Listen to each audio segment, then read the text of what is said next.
جلال النصر سے ملاقات کے بعد وہ اپنے احساسات کو کوئی نام دینے میں ناکام ہو رہا تھا۔ کیا اسے اپنے پچھتاوے سے آزاد ہو جانا چاہیے؟ کیونکہ جلال نے یہ کہا تھا کہ سالار بیچ میں نہ آتا تو بھی وہ ماما سے شادی نہیں کرتا، اور جلال النصر سے بات کرنے کے بعد اسے یہ اندازہ ہو گیا تھا کہ ماما کے لیے اس کے احساسات میں کوئی گہرائی نہیں تھی، مگر یہ شاید اس کے لیے بہت سے نئے سوالات پیدا کر رہا تھا۔ وہ جلال سے آج ملا تھا۔ 1.5 سال پہلے اس نے جلال کے ساتھ اس طرح کی بات کی ہوتی تو شاید اس پر ہونے والا اثر مختلف ہوتا، تبھی ماما کے لیے اس کے احساسات کا پیمانہ مختلف ہوتا، اور شاید 1.5 سال پہلے وہ امامہ کے بارے میں اس بے حسی کا مظاہرہ نہ کرتا جس کا مظاہرہ اس نے آج کیا تھا۔ وہ ایک ذہنی رو میں اپنے کندھوں سے بوجھ ہٹا ہوا محسوس کرتا، اور اگلی ذہنی رو اسے پھر الجھن کا شکار کرتی تھی۔ MBA کا دوسرا سال بہت پرسکون گزرا تھا۔ پڑھائی کے علاوہ اس کی زندگی میں اور کوئی سرگرمی نہیں رہی تھی۔ وہ گیمز پر صرف ڈسکشنز میں ہی اپنے کلاس فیلوز کے ساتھ گفتگو کرتا یا پھر گروپ پروجیکٹس کے سلسلے میں اس کے ساتھ وقت گزارتا۔ باقی کا سارا وقت وہ لائبریری میں گزارتا تھا۔ ویکینڈ پر اس کی واحد سرگرمی اسلامک سینٹر جانا تھا، جہاں وہ ایک عرب سے قرآن پاک تلاوت کرنا سیکھا کرتا تھا۔ پھر وہ قرآن پاک کے ان اسباق کو دہرایا کرتا، پھر اسی عرب سے اس نے عربی زبان سیکھنا شروع کر دی۔ خالد عبد الرحمن نامی وہ عرب بنیادی طور پر ایک میڈیکل ٹیکنیشین تھا اور ایک ہاسپٹل سے وابستہ تھا۔ وہ ویکینڈ پر وہاں آ کر عربی زبان اور قرآن پاک کی کلاسز لیا کرتا تھا۔ وہ اس کام کا کوئی معاوضہ نہیں لیا کرتا تھا، بلکہ اسلامک سینٹر کی لائبریری میں موجود کتابوں کی ایک بڑی تعداد بھی اس کے دوستوں اور رشتہ داروں کی طرف سے عطیہ کی گئی تھی۔ قرآن پاک کی انہی کلاسز کے دوران ایک دن اس نے سالار سے کہا، تم قرآن پاک حفظ کیوں نہیں کرتے؟ سالار اس کے اس تجویز نما سوال پر کچھ دیر حیرانی سے اس کا منہ دیکھنے لگا۔ میں کیسے کر سکتا ہوں؟ کیوں؟ تم کیوں نہیں کر سکتے؟ خالد نے جواباً اس سے پوچھا۔ یہ بہت مشکل ہے۔ اور پھر میرے جیسا آدمی؟ نہیں میں نہیں کر سکتا۔ سالار نے چند لمحوں بعد کہا، تمہارا ذہن بہت اچھا ہے، بلکہ میں اگر یہ کہوں کہ میں نے آج تک اپنی زندگی میں تم سے زیادہ ذہین آدمی نہیں دیکھا۔ جتنی تیز رفتاری سے تم نے اتنے مختصر عرصے میں اتنی چھوٹی بڑی صورتیں یاد کی ہیں کوئی اور نہیں کر سکا، اور جتنی تیز رفتاری سے تم عربی سیکھ رہے ہو میں اس پر بھی حیران ہوں۔ جب ذہن اس قدر زرخیز ہو اور دنیا کی ہر چیز سیکھ لینے اور یاد رکھنے کی خواہش ہو تو قرآن پاک کیوں نہیں؟ تمہارے ذہن پر اللہ تعالیٰ کا بھی حق ہے۔ خالد نے کہا، آپ میری بات نہیں سمجھے۔ مجھے سیکھنے پر کوئی اعتراض نہیں، مگر یہ بہت مشکل ہے۔ میں اس عمر میں یہ نہیں سیکھ سکتا، سالار نے وضاحت کی۔ جبکہ میرا خیال ہے کہ تمہیں قرآن پاک حفظ کرنے میں بہت آسانی ہوگی۔ تم ایک بار اسے حفظ کرنا شروع کرو۔ میں کسی اور کے بارے میں تو یہ دعویٰ نہیں کرتا، مگر تمہارے بارے میں دعوے سے یہ کہہ سکتا ہوں کہ تم نہ صرف بہت بآسانی سے اسے حفظ کر لو گے بلکہ بہت کم عرصے میں۔ سالار نے اس دن اس موضوع کے بارے میں مزید کوئی بات نہیں کی، مگر اس رات اپنے اپارٹمنٹ پر واپس آنے کے بعد وہ خالد عبد الرحمن کی باتوں کے بارے میں ہی سوچتا رہا۔ اس کا خیال تھا کہ خالد عبد الرحمن دوبارہ اس کے بارے میں اس سے بات نہیں کرے گا، مگر اگلے ہفتے خالد عبد الرحمن نے ایک بار پھر اس سے یہی سوال کیا۔ سالار بہت دیر چپ چاپ اسے دیکھتا رہا، پھر اس نے مدھم آواز میں خالد سے کہا، مجھے خوف آتا ہے۔ کس چیز سے؟ قرآن پاک حفظ کرنے سے۔ خالد نے قدرے حیرانی سے پوچھا۔ سالار نے اس بات میں سر ہلا دیا۔ کیوں؟ وہ بہت دیر خاموش رہا، پھر کارپیٹ پر اپنی انگلیوں سے لکیر کھینچتے اور انہیں دیکھتے ہوئے اس نے خالد سے کہا، میں بہت گناہ کر چکا ہوں، اتنے گناہ کہ مجھے انہیں گننا بھی مشکل ہو جائے گا۔ صغیرہ کبیرہ ہر گناہ جو انسان سوچ سکتا ہے یا کر سکتا ہے، میں اس کتاب کو اپنے سینے یا ذہن میں محفوظ کرنے کا سوچ بھی نہیں سکتا۔ میرا سینہ اور ذہن پاک تو نہیں ہے، میرے جیسے لوگ اسے حفظ کرنے کے لائق نہیں ہوتے، میں تو ایسا سوچ بھی نہیں سکتا۔ اس کی آواز پھر آ گئی۔ خالد کچھ دیر خاموش رہا، پھر اس نے کہا، ابھی بھی گناہ کرتے ہو؟ سالار نے نفی میں سر ہلا دیا۔ تو پھر کس چیز کا خوف ہے؟ تم اگر قرآن پاک کی تلاوت کر سکتے ہو اپنے ان سارے گناہوں کے باوجود تو پھر اسے حفظ بھی کر سکتے ہو، اور پھر تم نے گناہ کیے مگر تم اب گناہ نہیں کرتے، یہ کافی ہے۔ اگر اللہ تعالیٰ یہ نہیں چاہے گا کہ تم اسے حفظ کرو تو تم اسے حفظ نہیں کر سکو گے، چاہے تم لاکھ کوشش کر لو، اور اگر تم خوش قسمت ہوئے تو تم اسے حفظ کر لو گے۔ خالد نے چٹکی بجاتے ہوئے جیسے یہ مسئلہ حل کر دیا تھا۔ سالار اس رات جاگتا رہا۔ آدھی رات کے بعد اس نے پہلا پارہ کھول کر کانپتے ہاتھوں اور زبان کے ساتھ حفظ کرنا شروع کیا۔ اسے حفظ کرتے ہوئے احساس ہونے لگا کہ خالد عبد الرحمن ٹھیک کہتا ہے۔ اسے قرآن پاک کا بہت سا حصہ پہلے ہی یاد تھا۔ خوف کی وہ کیفیت جو اس نے قرآن پاک حفظ کرنا شروع کرتے ہوئے محسوس کی تھی وہ زیادہ دیر نہیں رہی تھی۔ اس کے دل کو کہیں سے استقامت مل رہی تھی. کہاں سے؟ کوئی اس کی زبان کی لڑکھڑاہٹ دور کر رہا تھا. کون؟ کوئی اس کے ہاتھوں کی کپکپاہٹ ختم کر رہا تھا. کیوں؟ فجر کی نماز سے کچھ دیر پہلے وہ اس وقت بے تحاشا رو دیا جب اس نے پچھلے 5 گھنٹوں میں یاد کیے ہوئے سبق کو پہلی بار مکمل طور پر دہرایا. وہ کہیں نہیں اٹکا، وہ کچھ نہیں بھولا تھا. زیر و زبر کی کوئی غلطی نہیں. آخری چند جملوں پر اس کی زبان پہلی بار کپکپانے لگی تھی. آخری چند جملے ادا کرتے ہوئے اسے بڑی دقت ہوئی تھی، کیونکہ وہ اس وقت آنسوؤں سے رو رہا تھا. اگر اللہ یہ چاہے گا اور تم خوش قسمت ہوگے تو تم قرآن پاک حفظ کر لو گے، ورنہ کچھ بھی کر لو نہیں کر پاؤ گے. اسے خالد عبد الرحمن کی یہ بات یاد آ رہی تھی. فجر کی نماز ادا کرنے کے بعد اس نے کیسٹ پر اپنی زندگی کے اس پہلے سبق کو ریکارڈ کیا تھا. ایک بار پھر اسے کسی دقت کا سامنا نہیں کرنا پڑا تھا. اس کی آواز میں پہلے سے زیادہ روانی اور لہجے میں پہلے سے زیادہ فصاحت تھی. اس کی زندگی میں ایک نئی چیز شامل ہو گئی تھی. اس پر ایک اور احسان کر دیا گیا تھا، مگر اس کا ڈپریشن ختم نہیں ہوا تھا. وہ رات کو سلیپنگ پلس کے بغیر نیند کا تصور بھی نہیں کر سکتا تھا، اور سلیپنگ پلس لینے کے باوجود وہ کبھی اپنے کمرے کی لائٹس آف نہیں کر سکا تھا. وہ تاریکی سے خوف کھاتا تھا. یہ پھر خالد عبد الرحمن ہی تھا جس نے ایک دن اس سے کہا تھا.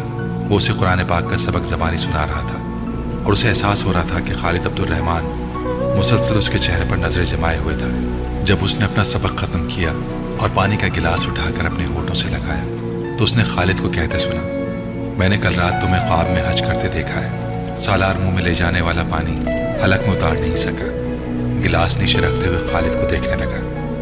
اس سال تمہارا MBA ہو جائے گا، اگلے سال تم حج کر لو. خالد کا لہجہ بہت رسمی تھا. سالار نے منہ میں موجود پانی غیر محسوس انداز میں حلق سے نیچے اتار لیا. وہ اس دن اس سے کوئی سوال جواب نہیں کر سکا تھا. اس کے پاس کوئی سوال تھا ہی نہیں. MBA کے فائنل سیمسٹر سے 2 ہفتے پہلے اس نے قرآن پاک پہلی بار حفظ کر لیا تھا. فائنل سیمسٹر کے 4 ہفتے بعد 23.5 سال کی عمر میں اس نے اپنی زندگی کا پہلا حج کیا تھا. وہاں جاتے ہوئے، وہاں سے آتے ہوئے اس کے دل و دماغ میں کچھ بھی نہیں تھا. کوئی تکبر، کوئی تفخر، کوئی رشک، کچھ بھی نہیں. اس کے ساتھ پاکستانی کیمپ میں جانے والے شاید وہ لوگ ہوں گے جو خوش قسمت ہوں گے. انہیں ان کی نیکیوں کے عوض وہاں بلایا گیا تھا.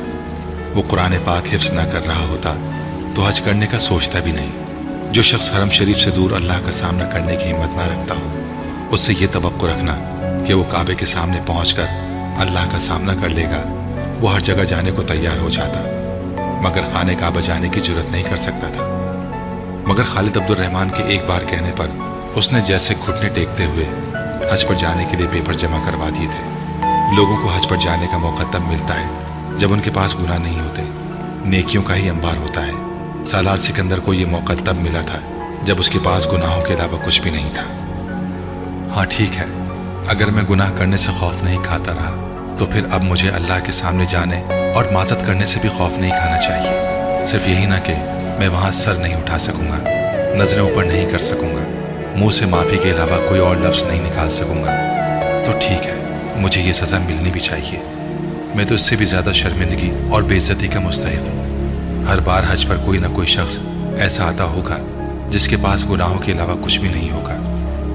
اس بار وہ شخص میں ہی صحیح، سالار سکندر ہی صحیح، اس نے سوچا تھا. گناہ کا بوجھ کیا ہوتا ہے اور آدمی اپنے گناہ کے بوجھ کو کس طرح قیامت کے دن اپنی پشت سے اتار پھینکنا چاہے گا، کس طرح اس سے دور بھاگنا چاہے گا، کس طرح اسے دوسرے کے کندھے پر ڈالنا چاہے گا، یہ اس کی سمجھ میں حرم شریف میں پہنچ کر ہی آیا تھا.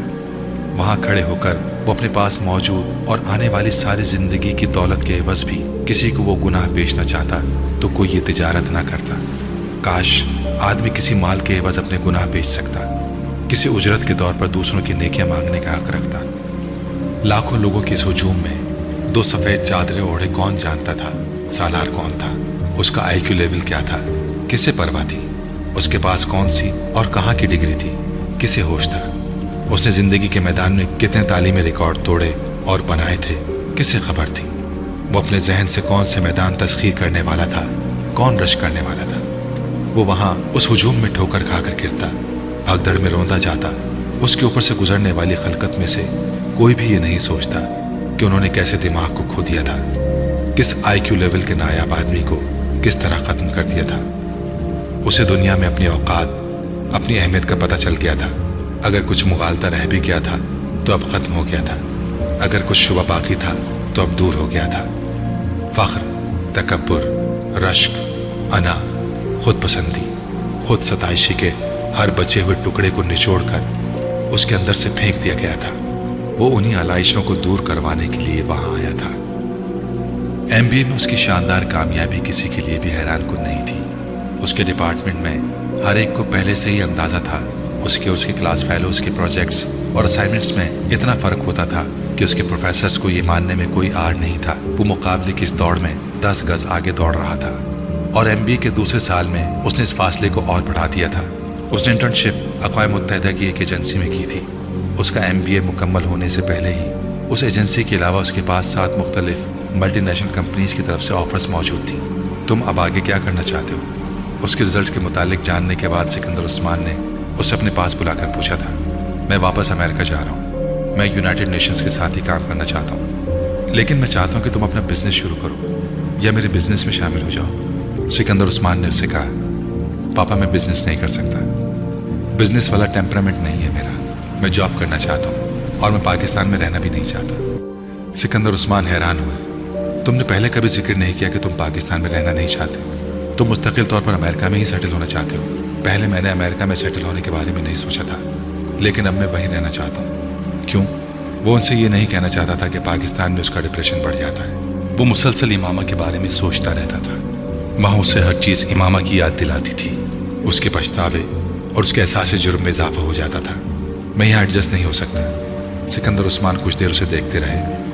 حالانکہ میرا خیال ہے تم ایڈجسٹ ہو سکتے ہو. سالار جانتا تھا ان کا اشارہ کس طرف تھا، مگر وہ خاموش رہا. جاب کرنا چاہتے ہو؟ ٹھیک ہے، چند سال جاب کر لو، لیکن اس کے بعد آ کر میرا بزنس دیکھو. یہ سب کچھ میں تم لوگوں کے لیے ہی اسٹیبلش کر رہا ہوں، دوسروں کے لیے نہیں. وہ کچھ دیر اسے سمجھاتے رہے. سالار خاموشی سے ان کی باتیں سنتا رہا. ایک ہفتے بعد وہ دوبارہ امریکہ آ گیا تھا. اس کے چند ہفتے کے بعد اس نے یونیسیف میں جاب شروع کر دی. وہ نیو ہیون سے نیو یارک چلا گیا تھا. ایک نئی زندگی کا آغاز تھا، اور وہاں آنے کے چند ہفتے بعد اسے یہ اندازہ بھی ہو گیا تھا کہ وہ کہیں فرار حاصل نہیں کر سکتا. وہ اسے وہاں بھی اسی طرح یاد آ رہی تھی. اس کا احساس جرم وہاں بھی اس کا ساتھ چھوڑنے پر تیار نہیں تھا. وہ 16 سے 18 گھنٹے تک کام کرنے لگا. وہ ایک دن بھی 3-4 گھنٹے سے زیادہ نہیں سویا، اور دن رات کی اس مصروفیات نے اسے بڑی حد تک نارمل کر دیا تھا. اگر ایک طرف کام کے اس انبار نے اس کے ڈپریشن میں کمی کی تھی، تو دوسری طرف وہ اپنے ادارے کے نمایاں ترین ورکرز میں شمار ہونے لگا تھا. یونیسیف کے مختلف پروجیکٹس کے سلسلے میں وہ ایشیا، افریقہ اور لاطین امریکہ کے ممالک جانے لگا. غربت اور بیماری کو پہلی دفعہ اپنی آنکھوں سے اتنے قریب سے دیکھ رہا تھا. رپورٹس اور اخباروں میں چھپنے والے حقائق میں اور ان حقائق کو اپنی تمام ہولناکی کے ساتھ کھلی آنکھوں سے دیکھنے میں بہت فرق ہوتا ہے، اور یہ فرق اسے اس جاب میں ہی سمجھ میں آیا تھا. ہر روز بھوکے سونے والے لوگوں کی تعداد کروڑوں میں تھی. ہر رات پیٹ بھر کر ضرورت سے زیادہ کھانے والوں کی تعداد بھی کروڑوں میں تھی. صرف 3 وقت کا کھانا، سر پر چھت اور جسم پر لباس بھی کتنی بڑی نعمتیں تھیں. اسے تب سمجھ میں آیا. وہ یونیسیف کی ٹیم کے ساتھ چارٹرڈ طیاروں میں سفر کرتے ہوئے اپنی زندگی کے بارے میں سوچتا. اس نے زندگی میں ایسے کون سے کارنامے انجام دیے تھے کہ اسے وہ پراسائی زندگی دی گئی تھی جو وہ گزار رہا تھا. وہ ان لوگوں کے لیے کیا گناہ کیے ہوئے تھا، اور ان لوگوں سے کیا گناہ ہوئے تھے کہ وہ زندگی کی تمام بنیادی ضروریات سے محروم صرف زندہ رہنے کی خواہش میں خوراک کے ان پیکٹس کے پیچھے بھاگتے پھرتے تھے. وہ ساری رات جاگ کر اپنے ادارے کے لیے ممکنہ اسکیمیں اور پلان بناتا رہتا. کہاں خوراک کی ڈسٹریبیوشن کیسے ہو سکتی ہے، کیا بہتری لائی جا سکتی ہے، کہاں امداد کی ضرورت ہے، کن علاقوں میں کس طرح کے پروجیکٹس درکار تھے. وہ بعض دفعہ 48 گھنٹے بغیر سوئے کام کرتا رہتا. اس کے بنائے ہوئے پرپوزلز اور رپورٹس تکنیکی لحاظ سے اتنے مربوط ہوتے تھے کہ ان میں کوئی خامی ڈھونڈنا کسی کے لیے ممکن نہیں رہتا تھا، اور اس کی یہ خصوصیات اس کی ساکھ اور نام کو اور بھی مستحکم کرتی جا رہی تھی. اگر مجھے اللہ نے دوسروں سے بہتر ذہن اور صلاحیتیں دی ہیں تو مجھے ان صلاحیتوں کو دوسروں کے لیے استعمال کرنا چاہیے. اس طرح استعمال کرنا چاہیے کہ میں دوسروں کی زندگی میں زیادہ سے زیادہ آسانیاں لا سکوں، دوسروں کی زندگی کو بہتر کر سکوں. وہ کام کرتے ہوئے اس کے علاوہ کچھ اور نہیں سوچتا تھا. یونیسیف کے لیے کام کرنے کے دوران ہی اس نے ایم فل کرنے کا سوچا تھا، اور پھر اس نے ایم فل میں ایڈمیشن لے لیا تھا. ایوننگ کلاسز جوائن کرتے ہوئے اسے قطعاً کسی قسم کا کوئی شبہ نہیں تھا کہ وہ اپنے آپ کو ایک بار پھر ضرورت سے زیادہ مصروف کر رہا تھا، مگر اس کے پاس اس کے علاوہ کوئی اور راستہ نہیں تھا. کام اس کا جنون بن چکا تھا یا پھر اس سے بھی 2 قدم آگے بڑھ کر ایک مشن۔ فرقان سے سالار کی پہلی ملاقات امریکہ سے پاکستان آتے ہوئے فلائٹ کے دوران ہوئی۔ وہ اس کے ساتھ والی سیٹ پر بیٹھا ہوا تھا۔ وہ امریکہ میں ڈاکٹرز کی کسی کانفرنس میں شرکت کر کے واپس آ رہا تھا، جبکہ سالار سکندر اپنی بہن انیتا کی شادی میں شرکت کے لیے پاکستان آ رہا تھا۔ ایک لمبی فلائٹ کے دوران دونوں کے درمیان ابتدائی تعارف کے بعد گفتگو کا سلسلہ تھما نہیں۔ فرقان عمر میں سالار سے کافی بڑا تھا۔ وہ 35 سال کا تھا۔ لندن اسپیشلائزیشن کرنے کے بعد وہ پاکستان آ گیا تھا اور وہاں ایک ہاسپٹل میں کام کر رہا تھا۔ وہ شادی شدہ تھا، اس کے 2 بچے بھی تھے۔ چند گھنٹے آپس میں گفتگو کرتے رہنے کے بعد فرقان اور وہ سونے کی تیاری کرنے لگے۔ سالار نے معمول کے مطابق اپنے بریف کیس سے سلیپنگ پلز کی ایک گولی پانی کے ساتھ نکال لی۔ فرقان نے اس کی تمام کارروائی کو خاموشی سے دیکھا۔ جب اس نے بریف کیس بند کر کے دوبارہ رکھ دیا تو فرقان نے کہا، اکثر لوگ فلائٹ کے دوران سلیپنگ پلز کے بغیر نہیں سو سکتے۔ سالار نے گردن موڑ کر اسے دیکھا اور کہا، میں سلیپنگ پلز کے بغیر نہیں سو سکتا۔ فلائٹ میں ہوں یا نہ ہوں اس سے فرق نہیں پڑتا، سونے میں مشکل پیش آتی ہے۔ فرقان کو ایک دم کچھ تجسس ہوا۔ مشکل؟ سالار مسکرایا، میں سرے سے سو ہی نہیں سکتا۔ میں سلیپنگ پلز لیتا ہوں اور 3-4 گھنٹے سو لیتا ہوں۔ انسومینیا؟ فرقان نے پوچھا۔ شاید میں نے ڈاکٹر سے چیک اپ نہیں کروایا، مگر شاید یہ وہی ہے۔ سالار نے قدر لاپرواہی سے کہا، تمہیں چیک اپ کروانا چاہیے تھا۔ اس عمر میں انسومینیا یہ کوئی بہت صحت مند علامت نہیں ہے۔ میرا خیال ہے تم کام کے پیچھے جنونی ہو چکے ہو اور اسی وجہ سے تم نے اپنی سونے کی نارمل روٹین کو خراب کر لیا ہے۔ فرقان اب کسی ڈاکٹر کی طرح بول رہا تھا۔ سالار مسکراتے ہوئے سنتا رہا۔ وہ اسے نہیں بتا سکتا تھا کہ وہ اگر رات دن مسلسل کام نہ کرے تو وہ اس احساس جرم کے ساتھ زندہ نہیں رہ سکتا تھا جسے وہ محسوس کرتا ہے۔ وہ اسے یہ بھی نہیں بتا سکتا تھا کہ وہ سلیپنگ پلز کے بغیر سونے کی کوشش کرے تو وہ امامہ کے بارے میں سوچنے لگتا ہے، اس حد تک کہ اسے اپنا سر درد پھٹتا ہوا محسوس ہونے لگتا ہے۔ کتنے گھنٹے کام کرتے ہو ایک دن میں؟ فرقان اب پوچھ رہا تھا۔ 18 گھنٹے، بعض دفعہ 20۔ مائی گڈنس! اور کب سے؟ 2-3 سال سے۔ اور تبھی سے نیند کا مسئلہ ہوگا تمہیں۔ میں نے ٹھیک اندازہ لگایا، تم نے خود ہی اپنی روٹین خراب کر لی ہے۔ فرقان نے اس سے کہا، ورنہ اتنے گھنٹے کام کرنے والے آدمی کو تو ذہنی تھکن ایک لمبی اور پرسکون نیند سلا دیتی ہے۔ یہ میرے ساتھ نہیں ہوتا۔ سالار نے مدھم لہجے میں کہا، یہی تو تمہیں جاننے کی کوشش کرنی چاہیے کہ اگر یہ تمہارے ساتھ نہیں ہوتا تو کیوں نہیں ہوتا۔ سالار اس سے یہ نہیں کہہ سکا کہ وہ وجہ جانتا ہے۔ کچھ دیر کی خاموشی کے بعد فرقان نے اس سے کہا، میں اگر تمہیں کچھ آیتیں بتاؤں رات کو سونے سے پہلے تو تم پڑھ سکو گے؟ کیوں نہیں پڑھ سکوں گا؟ سالار نے گردن موڑ کر اس سے کہا، نہیں، اصل میں تمہارے اور میرے جیسے لوگ جو زیادہ پڑھ لیتے ہیں اور خاص طور پر تعلیم مغرب میں حاصل کرتے ہیں وہ ایسی چیزوں پر یقین نہیں رکھتے یا انہیں پریکٹیکل نہیں سمجھتے۔ فرقان نے وضاحت کی، فرقان، میں حافظ قرآن ہوں۔ سالار نے اسی طرح لیٹے ہوئے پرسکون آواز میں کہا۔ فرقان کو جیسے کرنٹ لگا۔ میں روز رات کو سونے سے پہلے 1 سپارہ پڑھ کر سوتا ہوں۔ میرے ساتھ یقین یا اعتماد کا کوئی مسئلہ نہیں ہے۔ سالار نے بات جاری رکھی، میں بھی حافظ قرآن ہوں، فرقان نے بتایا۔ سالار نے گردن موڑ کر مسکراتے ہوئے دیکھا۔ یہ یقیناً ایک خوشگوار اتفاق تھا۔ اگرچہ فرقان نے داڑھی رکھی ہوئی تھی مگر سالار کو پھر بھی اندازہ نہیں ہو پایا تھا کہ وہ حافظ قرآن ہے۔ تو پھر تمہیں اس طرح کا کوئی مسئلہ نہیں ہونا چاہیے۔ قرآن پاک کی تلاوت کر کے سونے والے انسان کو نیند نہ آئے، یہ مجھے عجیب لگتا ہے۔ سالار نے فرقان کو بڑبڑاتے سنا۔ وہ اپنے حواس کو ہلکا ہلکا مفلوج پا رہا تھا۔ نیند اس پر غلبہ پا رہی تھی۔ اس نے آنکھیں بند کر لی۔ تمہیں کوئی پریشانی ہے؟ اس نے فرقان کی آواز سنی۔ وہ نیند کی گولیوں کے زیر اثر نہ ہوتا تو مسکرا کر انکار کر دیتا، مگر وہ جس حالت میں تھا اس میں وہ انکار نہیں کر سکا۔ ہاں، مجھے بہت زیادہ پریشانیاں ہیں، مجھے سکون نہیں ہے۔ مجھے لگتا ہے میں مسلسل کسی صحرا میں سفر کر رہا ہوں۔ پچھتاوے اور احساس جرم مجھے چھوڑتے ہی نہیں۔ مجھے کسی پیر کامل کی تلاش ہے جو مجھے اس تکلیف سے نکال دے، جو مجھے میری زندگی کا راستہ دکھا دے۔ فرقان دم بخود اس کا چہرہ دیکھ رہا تھا۔ سالار کی آنکھیں بند تھیں مگر وہ اس کی آنکھوں کے کونوں سے نکلتی نمی کو دیکھ رہا تھا۔ اس کی آواز میں بھی بے ربطی اور لڑکھڑاہٹ تھی۔ وہ اس وقت لاشعوری طور پر سلیپنگ پلز کے زیر اثر بول رہا تھا۔ وہ اب خاموش ہو چکا تھا۔ فرقان نے مزید کوئی اور سوال نہیں کیا۔ بہت ہموار انداز میں چلنے والی اس کی سانس بتا رہی تھی کہ وہ نیند میں جا چکا تھا۔ جہاز میں ہونے والی وہ ملاقات وہیں ختم نہیں ہوئی۔ وہ دونوں جاگنے کے بعد بھی آپس میں گفتگو کرتے رہے۔ فرقان نے سالار سے ان چند جملوں کے بارے میں نہیں پوچھا تھا جو اس نے نیند کے آغوش میں سماتے ہوئے بولے تھے۔ خود سالار کو بھی اندازہ نہیں تھا کہ اس نے سونے سے پہلے اس سے کچھ کہا تھا۔ اگر کہا تھا تو کیا کہا تھا۔ سفر ختم ہونے سے پہلے